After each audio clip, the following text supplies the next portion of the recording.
السلام علیکم ناظرین، آج کی ویڈیو دیکھنے سے پہلے اگر آپ نے ہمارے چینل کو سبسکرائب نہیں کیا تو ہمارے چینل کو سبسکرائب کریں اور بیل آئیکن کا بٹن لازمی دبا دیں۔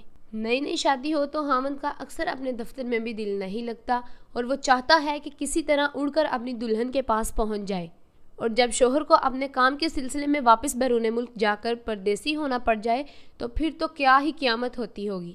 ایسا ہی سعودی عرب میں مقیم پاکستانی نوجوان کے ساتھ ہوا جو اپنی شادی کے سلسلے میں پاکستان آیا ہوا تھا۔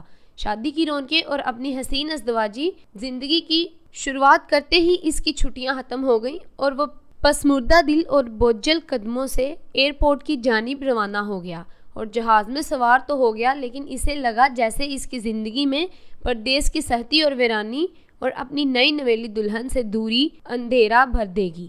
اس کے ہول اٹھ رہے تھے اور آنکھوں سے آنسو جاری تھے۔ جہاز ٹیک آف کرنے کو تھا، اچانک جہاز میں شور بلند ہو گیا، مجھے اتارو، میری بیوی مر گئی ہے، خدا کے لیے مجھے اتارو۔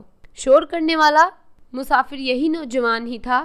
عملے نے اسے آف لوڈ کیا اور بعد ازاں تحقیقات کی گئی تو پتہ چلا کہ موصف کا دل اپنی دلہن سے دور جانے کو نہیں مانا، اس لیے اس نے عین وقت پر یہ ڈرامہ کیا تاکہ اسے اتار دیا جائے، ورنہ بہت دیر ہو چکی ہوتی۔